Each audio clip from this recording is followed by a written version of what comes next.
Heart beats fast, colors and promises. How to be brave. Hello.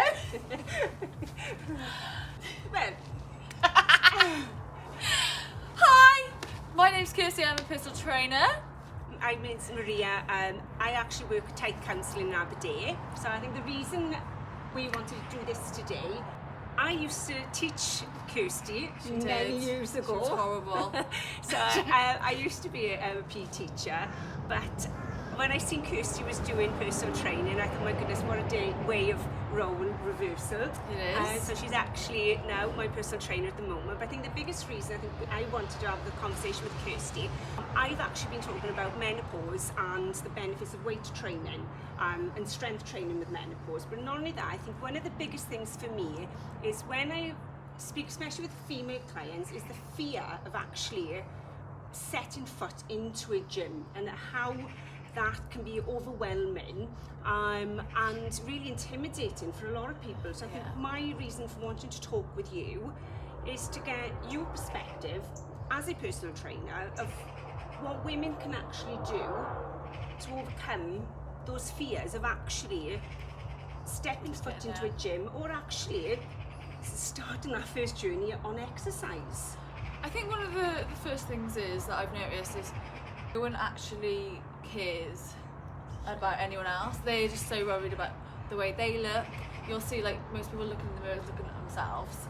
So I think that whole point of you're scared of what people are going to think is just don't even worry about that because they don't care about you, mate. All they care about is themselves.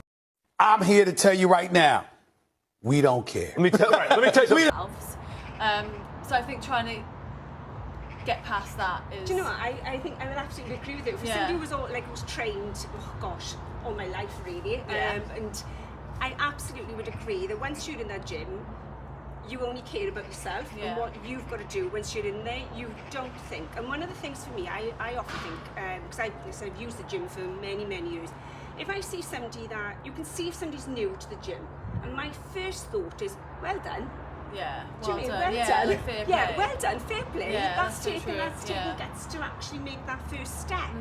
Yeah, no, because it is intimidating. Like even someone who's trained for years, like I still get nervous going into new gyms as well. But then I tell myself, Kirsty, they don't care. They don't care what you look like or what you're doing. As long as I'm not going in there doing the worm when I walk in and stuff like that, then you know, they're not going to care. I was terrified to come in this gym. You think I've trained for however long? No, for years and years and years. Since I was about 18, I've been training on and off. But like me coming into a gym, different gym, I was actually nervous. And it was the first thing I said to her, I'm actually bricking it. Yeah. So, and that is a normal reaction to something new. Yeah, exactly. It's a normal reaction to a stress. It is, if it's something new, our body will react. Yeah. It's whether we let that fear overcome us. Yeah. And to stop us from doing something. It's the fight or flight, isn't it? Yeah, absolutely. Like, do you want to better yourself, or are you just going to stay the same and not get happier or have a better life? Yeah, So and I you think just need to take that. And I think training it's a lengthy process. Yeah. It's not an overnight fix. It's not.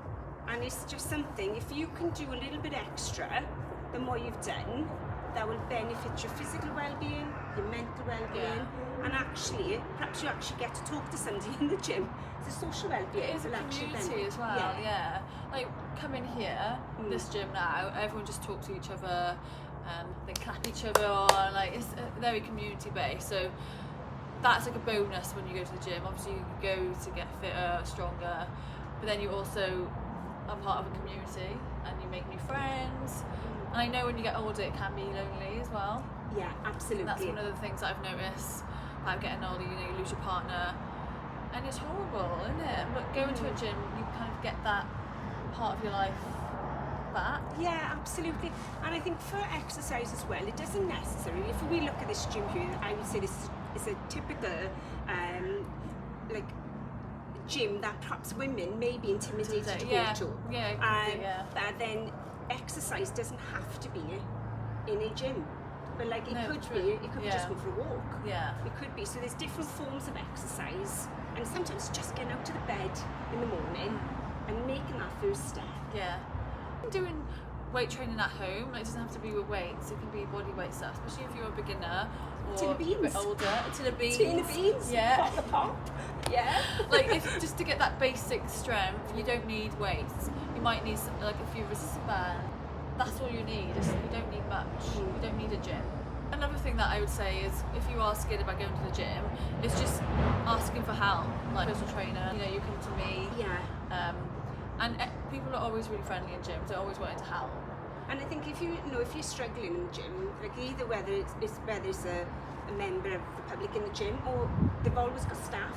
Yeah. There's always like a gym is usually staffed, and it's always like ask for support and ask somebody Yeah. to show you how to do something if you're No, unsure. exactly, yeah. And also as well, I think for me, like menopausal woman. Yeah. Yes. Yeah.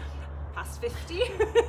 But so I know the benefits of exercise. I know that stronger bones reduces the risk of osteoporosis.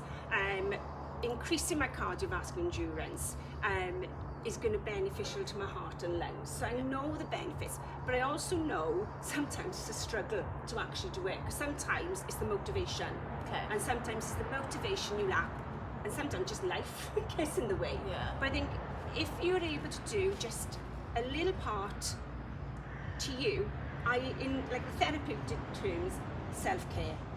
All right, I'm a real advocate for self-care, Yeah. and I think people who know me will know I talk about self-care. And I think self-care, it can be making sure you're looking after your body, but also looking after your mind as so well. true, yeah. Obviously, you said, you're menopausal. What have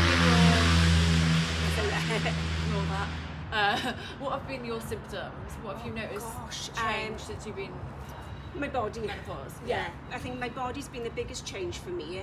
But also in the beginning, it was like, here again, already mind loss. So, brain fog. Losing Like, it, yeah, good brain example. fog. Good I've got that example. now, like, Yeah. we're going to be like when I'm older. Yeah, good example of brain fog. For me, my moods changed massively in the beginning. Oh, really? Hugely, yeah, really. Really whoosh. an up and down? Yeah, really up and down. Just random as well? Yeah, really, irrational Okay, parts. yeah. So I think for me, it was a real, oh my gosh, what's happening to me? And it was like, avoid me at all costs. But, you do come through the other side, and I think I've had the right support from the GP, so I'm really lucky in that way. So I have come out the other side, but I think for me it is, the biggest thing is changing Yeah. my body, and I think that's been the hardest thing for me to actually come to terms with. But I know this also is part of getting older. Yeah. I've got so many clients that are, at that age, menopausal, and like that's one of the main things that they've said is like their body changing and they don't know what to do. And I think a lot of people, especially around that age, are so fixated on like the scales and like the weight, and they need to try and change their mindset as well. And I think that's why strength training is a good thing to do as well, for setting new goals, not just weight goals, but having like strength goals, body movement goals. And I think that's another thing that can help them change their body composition as well, which Yeah, is a good bonus. Advice. Yeah, it's Yeah. good advice. If people wanted to know any more, how would they get hold of you? So I work at Ironworks, and I am on Instagram, Kapow Fitness. And if you wanted to know more about counselling with me, look at Maria Williams and take counselling. Drop me a message and I can get back to you then. Diolch yn fawr. Diolch yn fawr! I didn't know anything else as well. Hwyl!